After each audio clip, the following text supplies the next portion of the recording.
नमस्कार महाराष्ट्राच्या जिवंत हृदयाच्या सळसळत्या रक्ताच्या भावी अधिकारी कर्मचाऱ्यांनो, कसे आहात सगळे?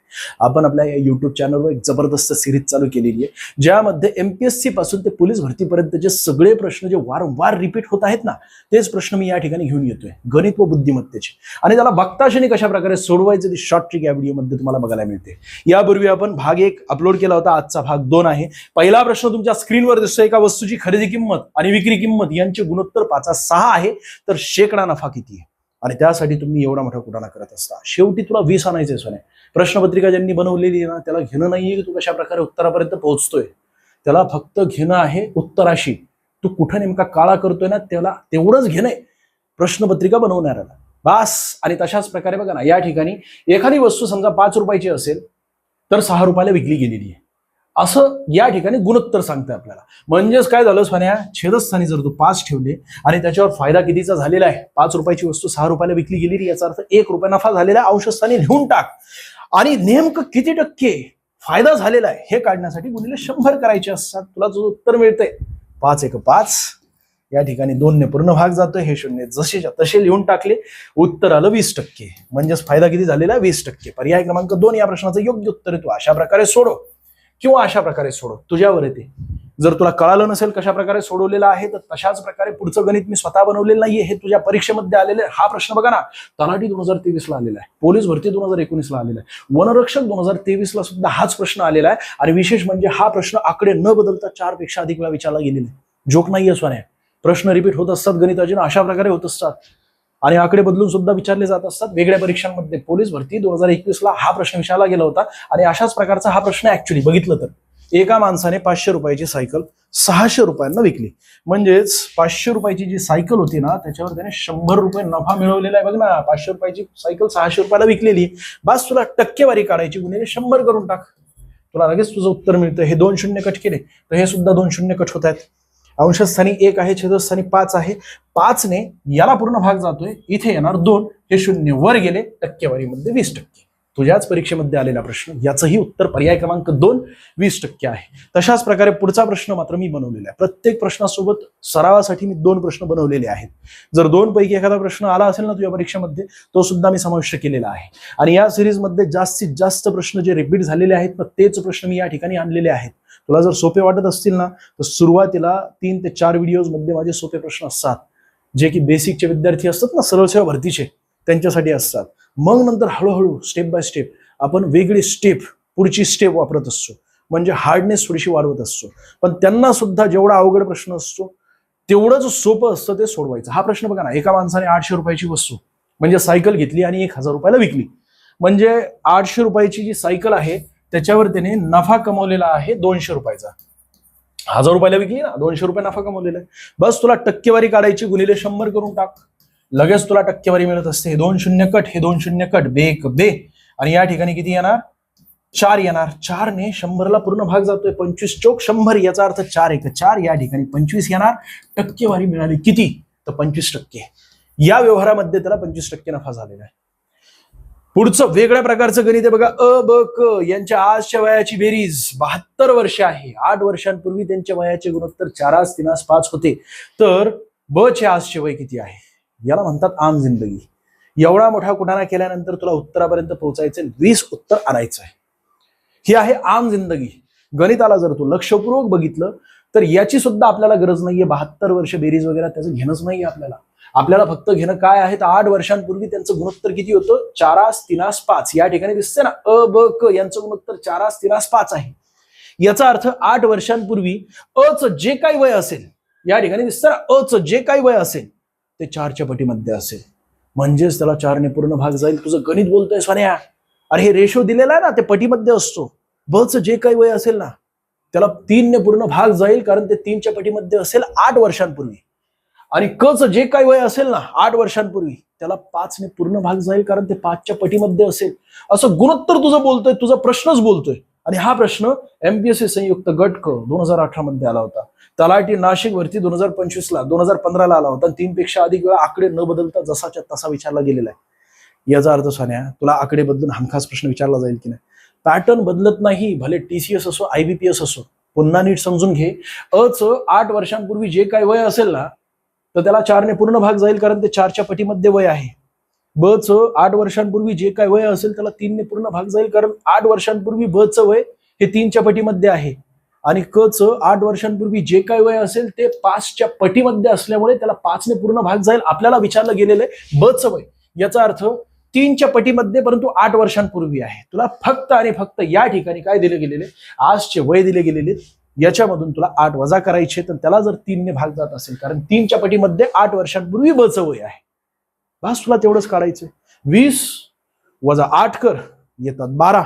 आणि 12ला 3ने पूर्ण भाग जातोय का? यस जातोय. पर्याय क्रमांक 1 आपलं उत्तर असू शकतं. पर्याय क्रमांक 2 मध्ये दिसते 12. 12 मधून 8 वजा केले तर येतात 4. 4ला 3ने पूर्ण भाग जातोय का? जात नाहीये, कट करून टाक पर्याय. 28 यामधून जर मी 8 वजा केले, 8 का वजा केले? कारण 8 वर्षांपूर्वी ब च 3च्या पटीमध्ये वय होतं, म्हणजेच 8 वर्षांपूर्वी जे काय वय असेल त्याला 3ने पूर्ण भाग जाईल. आणि म्हणून 20 मधून म्हणजे 28 मधून 8 वजा केले तर येतात 20. आणि 20ला 3ने पूर्ण भाग जात नाही, म्हणून 3 ही कट केला. 19 मधून 8 वजा केले मी, 11 येत आहे, तर 11ला 3ने पूर्ण भाग जात नाही, म्हणून चौथा पर्याय सुद्धा कट झाला. सर 2 पर्याय असे असतील की ज्याला 3ने पूर्ण भाग जाईल, तर मग काय? तसाही गणित आणलेलं आहे, लोड घेऊ नकोस. आणि या गणिताला कमीत कमी 3 ते 4 वेगवेगळ्या पद्धतीने शॉर्ट ट्रिकने सोडवायचं असतं, असं मी केव्हाच कुठाना करत नाही. सूत्राचा वापर एवढे कुठाने करणं आयुष्यामध्ये सोन्या लय धुनी धुवायची आहे.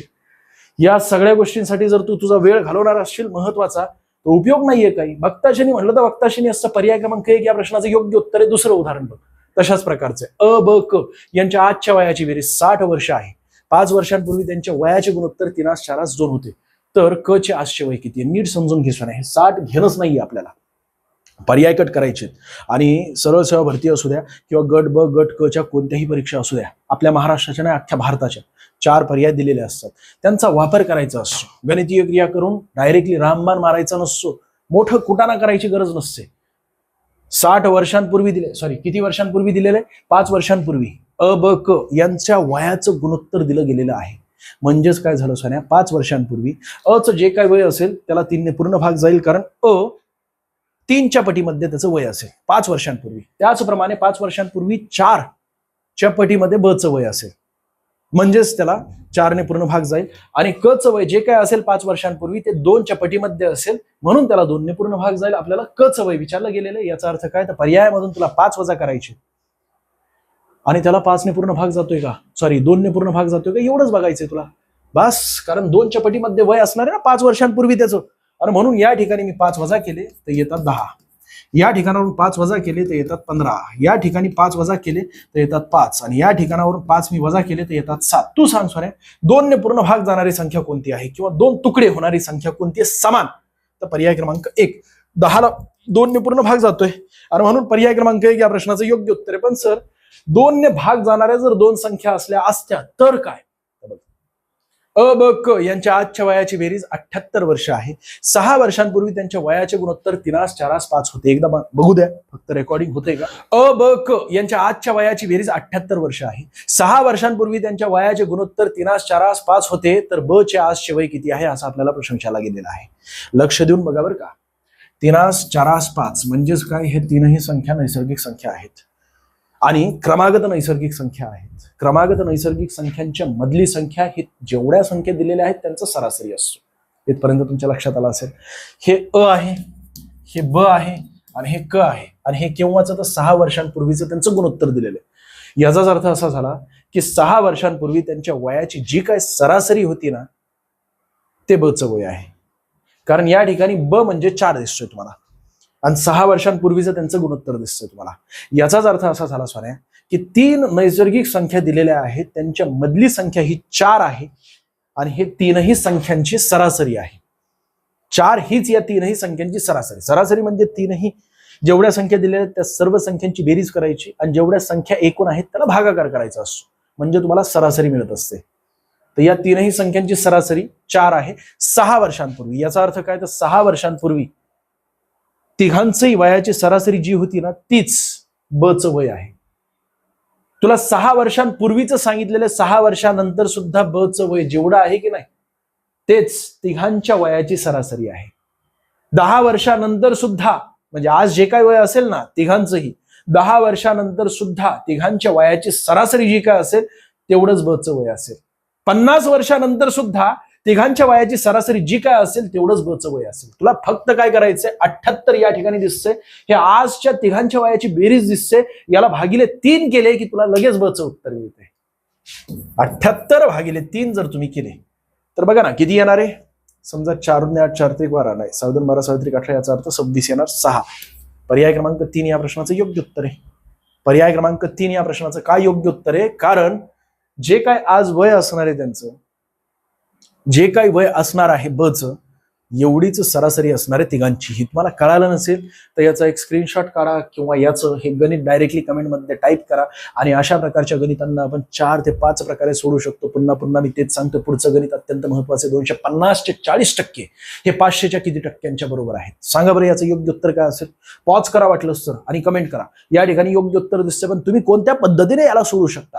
तर बघ सोन्या, 250 चे 40% बघताशनी म्हटलं तर 100 निघत असतात, पण तुला सोडवण्यासाठी दाखवतोय. 250 चे किती आहेत, 40% आहेत आणि ते किती आहेत, 100 आहेत. हे घ्यायचंच नाहीये आणि घेणं सुद्धा नाहीये आपल्याला.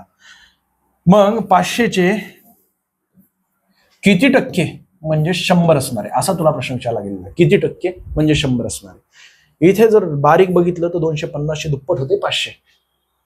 ज्या वेळेस संख्येची दुप्पट होत असते त्यावेळेस टक्केवारीचे निम्मे होत असतात. टक्केवारीचे निम्मे म्हणजे किती येणार आहेत, 20चे 40चे 20 येणार की नाही. आणि म्हणून पर्याय क्रमांक 2 या प्रश्नाचं योग्य उत्तर आहे. बघताशनी म्हणलं तर बघताशनी. तुला कळालं की नाही मला माहित नाहीये, पण तरी सुद्धा अजून पुढचं गणित आणलेलं 300 चे 30%. 30% बरोबर आहे. XYZ असते, आपल्याला घेणंच नाहीये सॉरी किती असणार आहेत. तर या संख्येची दुप्पट झालेली आहे. 600 चे किती टक्के म्हणजे XYZ असणार आहे, तेवढीच संख्या बरं का, संख्या बदललेली नाही. ज्या वेळेस 300 चे दुप्पट केले त्यावेळेस टक्केवारीचे निम्मे करावे लागतील. तुला 15% येणार ते, कारण या ठिकाणी या संख्येची दुप्पट झालेली, म्हणून टक्केवारीचे निम्मे करावे लागेल. त्याच वेळेस तुला जसं की या ठिकाणी दिसते बघ ना, 250 चे 40% म्हणजे 100 असतात, तर 500 चे 20% म्हणजे 100 असणार आहेत. इथे ही संख्या बदललेली नाहीये, परंतु या ठिकाणी ही दुप्पट झालेली म्हणून याचे निम्मे करावे लागतील.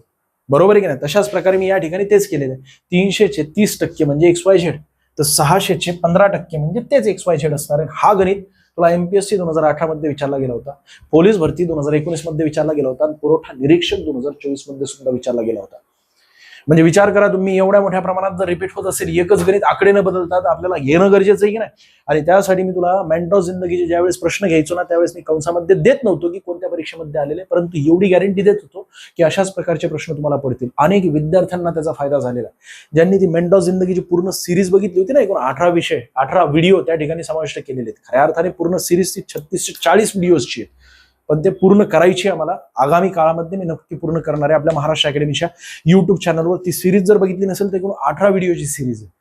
आणि या ठिकाणी सुद्धा आता नवीन सिरीज चालू केलेली, ज्यामध्ये प्रत्यक्षात तुमच्या परीक्षेमध्ये आलेले प्रश्न सुरुवातीला असतील आणि तशाच प्रकारे 2 प्रश्न मी स्वतः बनवलेले असतील, जेणेकरून तुमची त्या प्रश्नाची रिव्हिजन चांगल्या प्रकारे होईल. तिथेही मी तुम्हाला तेच सांगितलं होतं की एक प्रश्न जो आहे ना तो पॉज कर, बऱ्यापैकी नीट सोडून बघ तू स्वतः तुझ्या पद्धतीने किंवा पुस्तकात जे सूत्राच्या माध्यमातून दिलेले तशा पद्धतीने. मग नंतर मी जशा प्रकारे शॉर्टट्रिक दिलेली आहे ती शॉर्टट्रिक लिहून घे आणि आकडे बदलून तू स्वतः 2 प्रश्न बनव. तिथे सुद्धा ओरडू सांगायचो, पण तू केलं की नाही मला माहित नाहीये, पण आता प्रत्यक्षात मी प्रश्न बनवलेले त्याचे 2 प्रश्न मी स्वतः बनवतोय, जेणेकरून तुमची रिव्हिजन होईल. किंवा पहिल्यांदा ज्या वेळेस मी सोडवलेले ते कळालं नसेल तर दुसऱ्या किंवा तिसऱ्या वेळेस तरी कळेल.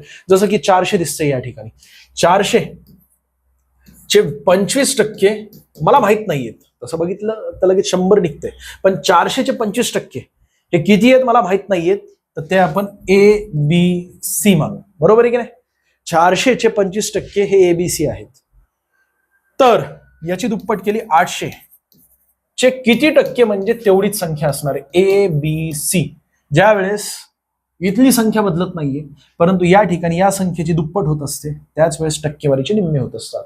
म्हणजेच किती येणार आहे 12.5%. आता हे कशा प्रकारे सोडवलं अजूनही तुला कळालं नसेल तर ही पद्धत आहे आम जिंदगीमध्ये सोडव. अगोदर तुला काय करावं लागेल, 250 चे 40% काढावे लागतील. बरोबर आहे की नाही. मग 40 100 गुणिले 250 केले तर तुला मिळतात 250 चे 40% म्हणजे 100.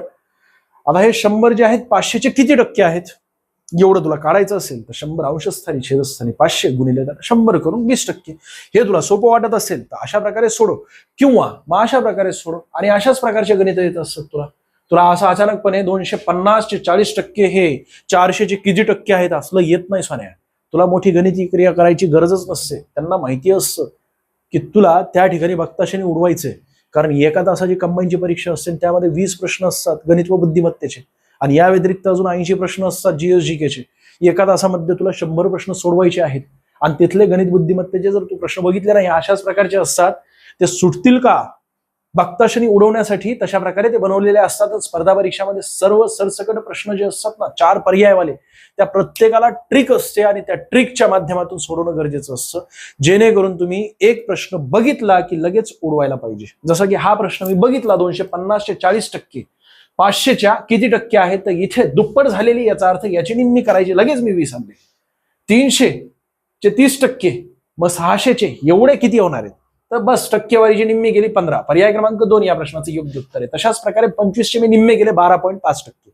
अशा प्रकारे पुढचं गणित अत्यंत महत्वाचे. एका परीक्षेत 25% विद्यार्थी इंग्रजीत नापास झाले व 20% विद्यार्थी गणितात नापास झाले.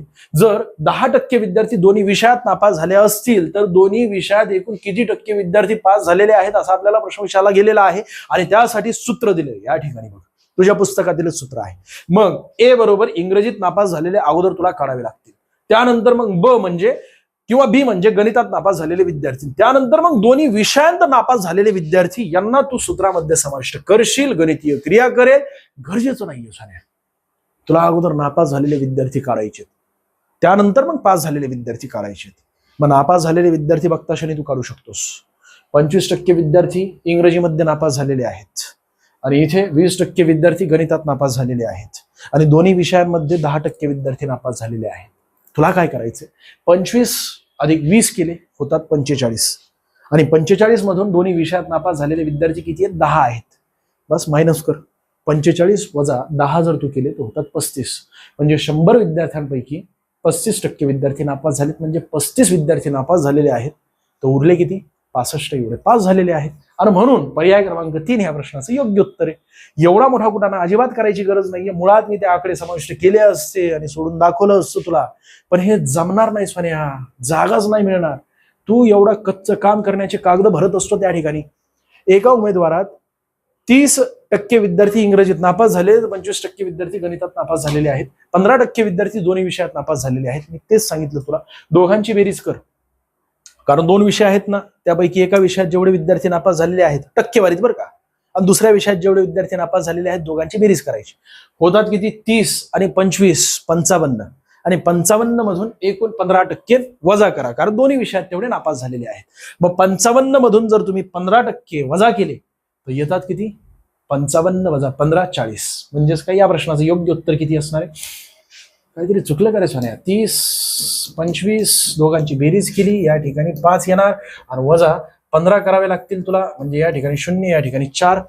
पर्यायात नाहीये का, काहीतरी चुकलंय. यस, पर्यायात हा उरलेले एकूण नापास झालेले विद्यार्थी आहेत ना 40. मग पास झालेले विद्यार्थी किती आहेत, आपल्याला पास झालेले विद्यार्थी विचारले गेलेले. पर्याय क्रमांक 1 या प्रश्नाचं योग्य उत्तर आहे सोन्या. गणित नीट वाच, तर नंतरचं वाक्य लय महत्वाचं असतं, तेच मासाचा डोळा असतो. एका उमेदवाराला 35% विद्यार्थी इंग्रजीत नापास झाले, दुसरे 20% विद्यार्थी गणितात नापास झालेले, पण दोन्ही विषयात नापास झालेले विद्यार्थी 10% आहेत. दोघांची बेरीज केली तर येते किती, पुन्हा येणार 55 येणार, आणि त्यामधून 10 वजा केले तर येतात 45. 45% विद्यार्थी नापास झालेले आहेत. अगोदर आपल्याला नापास झालेले विद्यार्थी काढायचे आणि ते 100 मधून वजा करायचे. त्याचं कारण असं की टक्केवारीमध्ये दिलेले आहेत आणि 100 मानलं तर तेच टक्के असतात. 100 वजा 45 जर तुम्ही केले तर येतात किती, 55%. पर्याय क्रमांक 3 एवढी लोक पास झालेले, तर नापास झालेले विद्यार्थी 45 आहेत. पुढचं गणित लगेच बघूया. एका वर्तुळाची त्रिज्या दुप्पट केल्यास त्याचे क्षेत्रफळ किती पटीने वाढत असते. पॉज करायचं, स्वतः विचार करायचं, सोडवायचा प्रयत्न करायचं.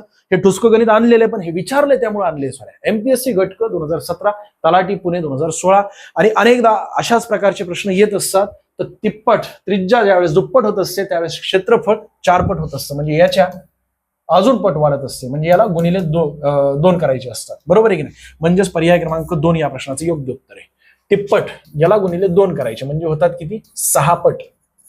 पर्याय क्रमांक 1 या प्रश्नाचं योग्य उत्तर आहे. तशाच प्रकारचं गणित बघा, एका वर्तुळाची त्रिज्या तिप्पट, त्याचे क्षेत्रफळ किती, तर 6 पट असणार. तशाच प्रकारे एका वर्तुळाची त्रिज्या चौपट असेल तर गुणिले 2 करायची याला, या ठिकाणी 8 पट येणार. म्हणजेच काय, तर पर्याय क्रमांक 2 या प्रश्नाचं योग्य उत्तर आहे. क्षेत्रफळामध्ये गुणिले 2 ने पट वाढत असते. ठीक आहे. पुढचा प्रश्न, 30 मजूर एक काम 20 दिवसात पूर्ण करतात, तर तेच काम 12 दिवसात पूर्ण करायचे असेल तर किती मजुरांची आवश्यकता लागेल. लसावी मसावी काढत बसतो सोन्या तू. अरे हे गणिताचं स्पष्टीकरण ज्यावेळेस तुझ्या पुस्तकामध्ये मी बघितलं ना, त्यावेळेस हे सगळं भरून जाईल रे सोन्या. अरे गरजेचं नाहीये. अंशस्थानी लिहिना 30 गुणिले 20. 30 मजूर 20 दिवसात काम पूर्ण करत आहेत. तर म्हणजे रेषा असते समजा, बरोबर आहे. तर किती लोक पाहिजेत, तर 12 दिवसांमध्ये किती मजूर काम करतील, हे प्रश्नचिन्ह आहे ना पलीकडे घेऊन जा. या ठिकाणी इथून खुडून टाक. तुझ्यासाठी मी या ठिकाणी टाईप केला होता. आता ही गणितीय क्रिया कर, तुला तुझं उत्तर मिळतंय. याचे निम्मे केले तर होतात 6, याचे निम्मे करून टाक 10. 6 ने भाग जातोय, 6 1 6, 6 5 30. 5 गुणिले 10 जर तुम्ही केले तर तुम्हाला उत्तर मिळतंय की 12 दिवसांत 50 मजूर लागतील. आणि म्हणून पर्याय क्रमांक 1 या प्रश्नाचं योग्य उत्तर. 5 गुणिले 10 50 होत असतात. कळालं नसेल तर पुढचं गणित आणलेलं आहे, पण हे बघ ना, तलाठी अहमदनगर 2021 ला विचारला गेलेला प्रश्न आहे. पुरवठा निरीक्षक 2024 ला विचारला गेलेला प्रश्न आहे. वनरक्षक 2023 ला, RTCS असो, IBPS असो किंवा जिल्हा निवड समिती असो, एकच प्रश्न आकडे न बदलता विचारला जातोय तुला. आणि तू पॅटर्न घेऊन बसलेला आहेस आणि पुन्हा अजून खाली कमेंट करत असतो की सर हे नेमके कोणत्या पॅटर्नचे आहे, तर माझी वनरक्षकची परीक्षा कोणत्या पॅटर्नने होईल. इथे वनरक्षकचे प्रश्न सुद्धा आणलेले 24 शिफ्ट मधले. लोड घेऊ नको. या संपूर्ण सिरीज मध्ये माझ्याकडे PPT रेडी आहे आणि मी प्रत्येक दिवशी किंवा एकाड एक दिवसा येणार आहे आणि व्हिडिओ अपलोड करणार आहे. फक्त आणि फक्त तुला प्रतिसाद द्यायचा, लाईक ठोकायचे, खाली तशा प्रकारे कमेंट सुद्धा करायची. कमेंट 100 पार जायला पाहिजे. प्रत्येक व्हिडिओच्या खाली 100 पार कमेंट जायला पाहिजे. जर व्हिडिओ आवडत असेल तर तशा प्रकारे कमेंट सुद्धा करायची. पुढे जाऊया. 24 मजूर एक काम 18 दिवसात पूर्ण करत असतात, तर तेच काम 9 दिवसात किती मजूर पूर्ण करतील. आम जिंदगीमध्ये तुम्ही कशा प्रकारे सोडवता गरजेचं नाहीये, परंतु मेंटल जिंदगी काय म्हणत असते, 24 मजूर आहेत ना, नेहून टाक. किती दिवसात काम पूर्ण करतात, 18 दिवसात गुणिले कर, छेदस्थानी तुला 9 दिवसात किती मजूर काम करतात, किती प्रश्नचिन्ह या ठिकाणी 9 छेदस्थानी लिही. 9 1 9, 9 2 18. 24 गुणिले 2 जर तुम्ही केले तर 48, म्हणजेच 9 दिवसांमध्ये 48 कामगारांची आवश्यकता लागेल, जर ते 9 दिवसांमध्ये काम पूर्ण करायचं असेल तर. तशाच प्रकारे या ठिकाणी 40 मजूर एक काम 15 दिवसात पूर्ण करतात, तर तेच काम 10 दिवसांमध्ये किती मजुरांना पूर्ण करण्यासाठी लागतील, तर 40 गुणिले 15 छेदस्थानी 10. हे शून्य कट, हे शून्य कट. 4 गुणिले 15 केले तर तुम्हाला तुमचं उत्तर मिळतंय 15 चोक 60. पर्याय क्रमांक 2 या प्रश्नाचं योग्य उत्तर आहे. किती मिनिटे झाली रे, कारण माझ्याकडे लय 50-60 प्रश्न आहेत तुझ्या पॅटर्नचे. 2 संख्यांचा गुणाकार 360 असून त्यांचा मसावी 6 आहे, तर आपल्याला लसावी विचारला गेलेला. एक गोष्ट लक्षात ठेव, किंवा ही 2 संख्यांचा गुणाकार जो असतो की नाही, गुणाकार, याला जर त्या 2 संख्यांच्या मसावीने भाग दिला तर आपल्याला लसावी मिळत असते. तुला फक्त आणि फक्त 360 सरळ ठुसके प्रश्न आणलेले आहेत बरं का, तुझ्या परीक्षेमध्ये आलेले तेच आणलेले. आणि अशाच प्रकारचे प्रश्न येत असतात. आणि सुरुवातीला 2-3 व्हिडिओ जाऊ दे ना जरा, अरे तुला कळू दे ना, बेसिक पासून ऍडव्हान्स पर्यंत जाऊया आपण हळूहळू. तसले कमेंट करू नको खाली. आणि मी खतरनाक प्रश्न मेंटल जिंदगीमध्ये सोडून दाखवलेले आहेत. आणि पुढचे अजून भाग ज्यावेळेस येतील ना मेंटल जिंदगीचे, त्यावेळेस तुला कळेल की सीसॅटचे प्रश्न सुद्धा आपण डोळ्याने उडवत असतो. अरे एवढे मोठमोठे प्रश्न आहेत ना मेंटल जिंदगीमध्ये की अख्ख्या स्क्रीन मध्ये बसणार नाहीत, अख्ख्या पेज मध्ये बसणार नाही. तो प्रश्न वाचण्यासाठी तुला 5 मिनिटं जातील, पण 5 सेकंदाच्या आतमध्ये तो प्रश्न पूर्ण न वाचता सोडून दाखवण्याची कॅपॅसिटी या ठिकाणी आहे. आणि ते विथ प्रूफ तुला दाखवलेले आहे. त्यामुळे इथं डाऊट घेऊ नकोस. नाही ठुसके प्रश्न आणले असं बोलूच नकोस. लय खतरनाक प्रश्न उडवलेले आहेत आणि आगामी काळात सुद्धा खतरनाक प्रश्न आणायचे. फक्त तुझ्या लाईकची आवश्यकता आहे. गणितामध्ये अक्षरशः क्रांती घडून आणायची. 2026 मी पुन्हा एकदा सांगतो, पहिल्या व्हिडिओमध्ये बोललो होतो, याही व्हिडिओमध्ये बोलतो, 2026 आपला आहे. किती सरळ सेवा भरती येऊ द्या, कोणत्याही सरळ सेवा भरती येऊ द्या, गणितामध्ये एकही मार्क जाऊ देणार नाही, बुद्धिमत्तेमध्ये सुद्धा एकही मार्क जाऊ देणार नाही. जर मार्क जात असतील तर आपली अवकात नाहीये त्या परीक्षेमध्ये बसायची. म्हणजे पैकीच्या पैकी मार्क मिळायलाच पाहिजे गणित व बुद्धिमत्तेमध्ये. बाकी मराठीमध्ये पैकीच्या पैकी मार्क मिळतच असतात. एक पुस्तक वाचलं की मराठी ओकेमध्ये थँक्यू होत असतं. GS-GK मध्ये 25 पैकी सरळ सेवा भरतीचं पॅटर्न बोलतोय बरं का, GS-GK मध्ये 25 पैकी 23-22 प्रश्न बरोबर आणायला जास्त लोड लागत नाही. 6 महिने इमानदारीत अभ्यास केला ना, GS-GK मध्ये 25 पैकी 23-22 प्रश्न बरोबर येत असतात. 2 किंवा 3 प्रश्न ज्याने प्रश्नपत्रिका बनवलेली असते त्याला सुद्धा उत्तर माहित नसतं आणि ते रद्द करण्यासाठी त्याने बनवलेली असते, जाणून बुजून बनवले असतात तशा प्रकारचे 1 ते 2 प्रश्न GS-GK मध्ये. आणि इंग्रजी व्याकरणामध्ये सोन्या व्होकॅब्युलरी रोज कर, रोज कंपल्सरी कर. तुला 25 प्रश्नांपैकी कमीत कमी 12 ते 13 प्रश्न व्होकॅब्युलरीवर येणार आहेत आणि उर्वरित 4 ते 5 चॅप्टर जर तू कव्हर केले, चेंज द व्हॉइस, आर्टिकल्स, ते पॅराजंबल आणि बाकी 12 काळ, आणि त्यावर तुला प्रश्न विचारला जातो सोन्या. पार्ट ऑफ स्पीच, त्यावर प्रश्न विचारला जात असतो. म्हणजे 25 पैकी 25 त्या ठिकाणी बरोबर आणायला सुद्धा अवघड जात नाही. पण व्होकॅब्युलरी मधून समजा 1-2 मार्क गेले तुझे, तुला जोक करत नाहीये, 92-93 प्रश्न तुझे बरोबर येतील 100 पैकी, आणि ज्याचे 90+ प्रश्न बरोबर येतात ना, त्या परीक्षेमध्ये किती मोठा घोटाळा होऊ दे, तुझं सिलेक्शन असतं कन्फर्म. हे महत्वाचा जो होता ना भाग, तो सांगणं तुला गरजेचं होतं. आणि अजून एक महत्वाचा भाग तुला अत्यंत महत्वाचा सांगणं फार गरजेचं आहे, ते म्हणजे आपण तलाठीची एक बॅच लॉन्च केलेली आहे सोन्या, जबरदस्त अशी बॅच. अख्ख्या महाराष्ट्रामध्ये या तलाठीच्या बॅचने हाहाकार माजवलाय. त्याचं कारणच असे की अख्ख्या महाराष्ट्रातील सगळ्या विद्यार्थ्यांना माहिती की आम्ही काय देतोय. या तलाठीच्या बॅचमध्ये सगळे टॉपची फॅकल्टी आहे. म्हणजे यापूर्वी सिलेक्ट झालेले सगळे शिक्षक वेगवेगळ्या परीक्षांमध्ये, बरं का, 1-2 परीक्षांमध्ये नाही तर 2 ते 3 परीक्षांमध्ये सिलेक्ट झालेले अशी सगळी टॉपची फॅकल्टी या बॅचमध्ये तुम्हाला शिकवते. आणि विशेष म्हणजे अचानकपणे रात्रीमध्ये स्वप्नात आलं, दुसऱ्या दिवशी बॅच लॉन्च केली, असं बाकी अकॅडमी सारखं आम्ही करत नाही. बऱ्यापैकी प्रॉपर तुमचा सिलेबस बनवला जात असतो. बऱ्यापैकी तुम्हाला काय देणं गरजेचं आहे ना यासाठी डिस्कशन केलं जात असतं. आम्ही 10 ते 12 दिवस विचार केला, त्यानंतर ही बॅच लॉन्च केलेली. बॅच घ्यायची असेल ना तर सगळी नव्या पॅटर्नला अनुसरून, म्हणजे पोलीस भरतीचे काही लेक्चर, रेकॉर्डेड लेक्चर या बॅचमध्ये टाकले, किंवा अजून वेगवेगळ्या बॅचचे लेक्चर या बॅचमध्ये टाकले, आणि मग नंतर तुम्हाला दिली तसले रेकॉर्डेड लेक्चर आम्ही देत नाहीत. महाराष्ट्र अकॅडमीची खासियत आहे, सगळे लाईव्ह लेक्चर असतात आणि सगळे अपडेटेड मुद्दे तुमच्यापर्यंत पोहोचवायचे असतात. कारण जबाबदारीचा विषय असतो. जर 1000 जागा आल्या असतील ना तुझ्या, जर आगामी काळात 1000 जागा येत असतील ना तलाठीचे, त्यापैकी 900 विद्यार्थी आपले महाराष्ट्र अकॅडमीचे असावेत, 90% विद्यार्थी आपले पास व्हावेत, अशा प्रकारचं या ठिकाणी या अकॅडमीमध्ये आपलं टार्गेट असतं. आणि ते आम्ही यापूर्वी अनेकदा अचीव सुद्धा केलेले वेगवेगळ्या बॅचेसमध्ये. काय डाऊट असतील तर या नंबरवर तुम्हाला संपर्क साधायचा. बॅच जर जॉईन करायची असेल तर सध्या 1000 रुपये केवळ फी आहे. सुरुवातीच्या 100 विद्यार्थ्यांना आम्ही तशा प्रकारे डिस्काउंट दिलं होतं, परंतु आता तळागाळातील विद्यार्थ्यांपर्यंत पोहोचणं गरजेचं आहे, त्यासाठी अजूनही आम्ही 1000 रुपये फी ठेवलेली. जॉईन करायचं असेल तर महाराष्ट्र अकॅडमीचा ऍप इन्स्टॉल करा. त्या ठिकाणी लॉग इन केलं तर चालू घडामोडीचे सुद्धा तुम्हाला व्हिडिओ, आपले PDF तुम्हाला बघता येतील. बरोबर आहे, फ्रीमध्ये आहेत ते. आणि बॅच जॉईन करायची असेल तर महाराष्ट्र अकॅडमीचा ऍप इन्स्टॉल करून त्या ठिकाणी मिशन तलाठी सर्च करा, लगेच तुम्ही जॉईन करू शकता. तलाठी म्हणलं तर सर्वात मोठी सरळ सेवा भरती असते बरं का ती. आणि ते जर तुम्हाला येत असेल, याचा अर्थ काय, तलाठीचे प्रश्न जर तुम्ही तलाठीचा जर सिलेबस तुम्ही बऱ्यापैकी कव्हर केला तर महाराष्ट्रातील कोणती सरळ सेवा भरतीची परीक्षा असू द्या टॅकल होणार. 2 संख्यांचा गुणाकार 360 असो, म्हणजे ज्या 2 संख्या आहेत ना सोन्या, त्या 2 संख्यांचा गुणाकार जो काय असेल त्याला जर त्या 2 संख्यांच्या मसावीने भाग दिला तर लसावी मिळत असतो. म्हणजेच काय, तर 6 ने केवळ तुला भाग द्यायचा आहे. 6 1 6, 6 6 36, 60 येणार. या दोन्ही संख्यांचा गुणाकार 360 आहे, मसावी 6 आहे आणि लसावी 60 आहे. पर्याय क्रमांक 1 या प्रश्नाचं योग्य उत्तर आहे. या परीक्षेमध्ये आलेला आहे, रिपीट झालेला आहे, त्यामुळे घेतलेला आहे. आणि तशाच प्रकारे पुढचा प्रश्न मी स्वतः बनवलेला आहे. 2 संख्यांचा गुणाकार 240, त्यांचा मसावी 8 आहे. जर मसावीने या दोन्ही संख्यांच्या गुणाकाराला भाग दिला तर तुला लसावी मिळत असतो. म्हणजे छेदस्थानी तुला 8 करायचे, 8 1 8, 8 2 16, 8 3 24, म्हणजे या ठिकाणी 30 येणार. म्हणजेच काय झालं, तर या दोन्ही संख्यांचा गुणाकार 240 आहे, मसावी 8 आहे, आणि प्रत्यक्षात त्यांचा लसावी जो आहे तो पर्याय क्रमांक 1 30 आहे. तशाच प्रकारे या ठिकाणी 12 ने भाग दे. 12 1 12, 12 2 24, 12 3 36, 12 4 48, म्हणजे 4 40.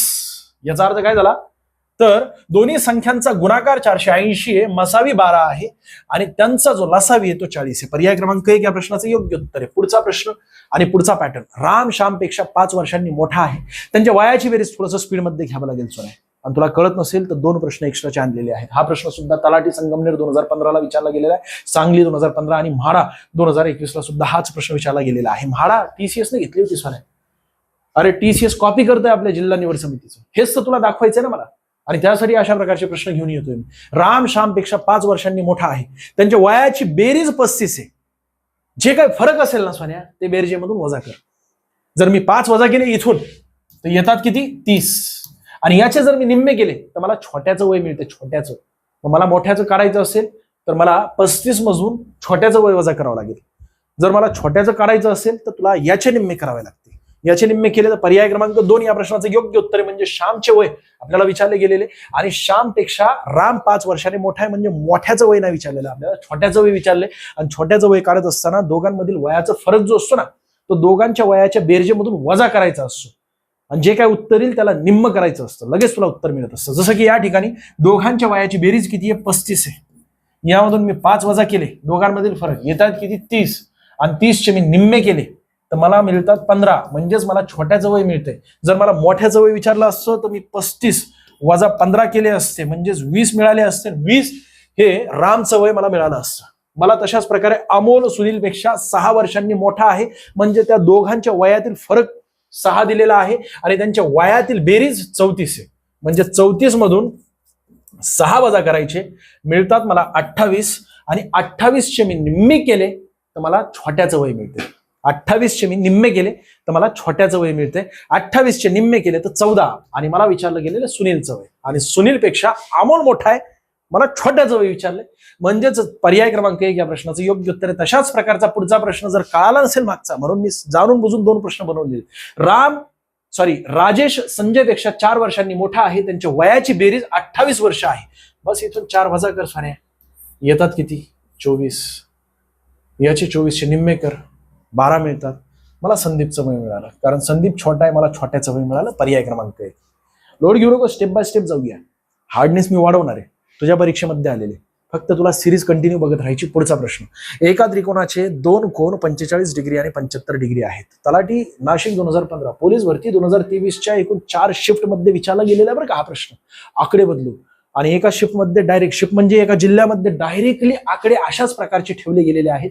10 पेक्षा अधिक वेळा हा प्रश्न रिपीट झालेला आहे, आणि म्हणून मी आणलेला आहे. एका त्रिकोणाच्या 3ही कोणांची बेरीज जी आहे ती 180 असते. म्हणजेच या ठिकाणी हे त्रिकोण आहे, हे ए कोण आहे, हे बी कोण आहे, आणि हे सी कोण आहे. कन्सेप्ट समजून घ्या अगोदर. तर ह्या 3ही कोणांची बेरीज ही 180 असेल. म्हणजे जर ए कोण हा 30 असेल, बी कोण हा जर 60 असेल, तर हा 90च असायला पाहिजे. या तिघांची बेरीज किती यायला पाहिजे 180 यायला पाहिजे. जर मला 2 कोण दिलेले असतील, तिसरा कोण मला काढायचा आहे, याचा अर्थ काय, या दोन्ही कोणांची बेरीज करून मी 180 मधून वजा केली तर मला तिसरा कोण मिळतोय. तुला कमेंट करायचे, कमेंट. तशाच प्रकारे या दोन्ही कोणांची बेरीज करायची, तुला 180 मधून वजा करायचंय, तुला तुझं तिसरं जे कोण आहे ते विचारलेलं तुला येईल. तशाच प्रकारे या दोन्ही कोणांची बेरीज करायची, आणि 180 मधून जी काय बेरीज आलेली ती वजा करायची, तुला तिसरा कोण जो आहे त्याचं किती अंशाचं आहे ते मिळेल. एका संख्येतून 10 वजा करून 6 ने भागल्यास उत्तर 8 येते. ती संख्या कोणती, मला रेकॉर्डिंग होते का ते एकदा बघू दे सोन्या. ओके, 33 मिनिट झालेले आहेत, पण तरी सुद्धा लई प्रश्न घेतलेले आहेत मी. अजून स्पीड मध्ये अशाच प्रकारे घ्यायचं का, फार जास्त स्पीड झालेला आहे हे सुद्धा कमेंट करा. आणि एक व्हिडिओ 2दा बघा जर कळत नसेल तर, कारण मी एखादा प्रश्न जो आहे ना त्याला अजून 2 कशा प्रकारे ते प्रश्न आहेत, म्हणजे तेच कशा प्रकारे सोडवलेले आहेत, रिव्हिजनसाठी स्वतः बनवलेत. याला सुद्धा मी 2 प्रश्न बनवले बघा. या ठिकाणी दिसतं तुम्हाला, या ठिकाणी दिसतंय. एका संख्येतून 10 वजा करून 6 ने भागल्यास उत्तर 8 येते. ती संख्या कोणती. अशा गणितांमध्ये काय करायचं, जे काय दिलेलं आहे उलट जायचं. 6 ने भागल्यामुळे 8 येतंय ना, तर बस 8 ने 6 ला गुणायचं, आणि 10 ने वजा करून 6 येतंय ना, तर जे काय उत्तर येईल ना या दोघांच्या गुणाकारानंतर त्याला इथे बेरीज करायची, म्हणजे उलट जायचं असं. काय करायचंय, 8 गुणिले 6 केले तर 8 पंचे 40, 8 सक 48, बरोबर आहे की नाही. 48 आले ना, तर या 48 मध्ये इथे वजाबाकीचं चिन्ह असल्यामुळे बेरीज करायची. 48 अधिक 10 होतात 58. उलट जायचं. पर्याय क्रमांक 1 या प्रश्नाचं योग्य उत्तर. कळालं नाही, लोड घेऊ नका. अजून एक गणित आणलेले बघ. एका संख्येतून 12 वजा करून 4 ने भागल्यास उत्तर 9 येते. ती संख्या कोणती आहे. तुला उलट जायचं बोललो ना. या ठिकाणी भागाकार केलेला याचा अर्थ गुणाकार कर, या ठिकाणी वजाबाकी केलेली याचा अर्थ अधिक कर, आणि आता सोडवायचा प्रयत्न कर. 9 गुणिले 4 कर, किती होतात, 9 दुणे 18, 9 त्रिक 27, 9 चौक 36, आणि 36 मध्ये जर 12 मिळवले तर होतात किती 36 मध्ये जर 12 मिळवले तर हे वरचे 2 मिळवायचे अगोदर, म्हणजेच किती होतात समजा 38, आणि 38 मध्ये 10 मिळवले तर 48. याचा अर्थ काय, तर ती संख्या 48 असणार आहे. या 48 संख्येमधून 12 वजा केले आणि त्याला 4 ने भागलं तर 9च उत्तर येणार. बघ ना, 48 मधून 12 वजा कर, तू स्वतः पडताळीत बस. या ठिकाणी बघ, एका संख्येत 8 वजा करून 5 ने भागल्यास 7 येते, तर ती संख्या कोणती आहे, तर 7 गुणिले 5 करावे लागते. आणि इथे वजाबाकीचं चिन्ह असल्यामुळे, चिन्ह नाही म्हणजे वजा केलेलं, म्हणून अधिक करून टाक ना. 7 5 35, आणि 35 मध्ये 8 मिळव, किती होतात, 35 मध्ये 8 मिळवले तर 43 होत असतात. आणि म्हणून पर्याय क्रमांक 2 या प्रश्नाचं योग्य उत्तर ती संख्या 43 आहे. या 43 संख्येमधून 8 वजा केले आणि त्याला पुन्हा अजून 5 ने भाग दिला तर उत्तर किती येणार आहे, 7च येणार आहे. आणि असले प्रश्न तुला विचारले जात असतात. एका पिशवीत 5 रुपये आणि 10 रुपयांच्या समान संख्येने नोटा आहेत. जर एकूण रक्कम 150 रुपये असेल तर त्या पिशवीत एकूण किती नोटा आहेत. लय मोठा कुटाणा दिलेला आहे सोन्या. ह्या गणिताला सुद्धा मी बघितलं. अरे तू लई कुटाणे करत असतो परीक्षा हॉलमध्ये, तुला कमेंट करायचं या गणिताचं योग्य उत्तर. आणि शॉर्ट ट्रिक पुढच्या व्हिडिओमध्ये नक्की येणार. एमपीएससी 2016, पोलीस भरती 2018, तलाठीमध्ये तोच प्रश्न 57 शिफ्ट मध्ये कमीत कमी 3 वेगवेगळ्या शिफ्ट मध्ये जसाच्या तसा विचारला गेलेला, आकडे सुद्धा न बदलता. जोक करत नाहीये सोन्याने. हे गणित तुला 57 शिफ्ट मध्ये सर्च करायचंय, तुला दिसत आकडे न बदलता डायरेक्टली विचारला गेलेला आहे. आणि म्हणून व्हिडिओ आवडला असेल तर लाईक करा, जास्तीत विद्यार्थ्यांना शेअर करा. याचेही अजून 2 गणित मी बनवलेले आहेत, अनेक गणित बाकी आहेत. बघ ना, लय गणित बाकी आहेत सोन्या. पण तरी सुद्धा व्हिडिओ, माझं इच्छा होती की हे सगळे गणित मला संपवायचे, पण वेळ पुरला नाही. आजही होईल तेवढं स्पीडमध्ये अजूनही घेईल मी. का चुकलं असेल तर क्षमा असू द्या. लाईक ठोकून जा सोन्या, येडे. कमेंट कर ना खाली. धन्यवाद.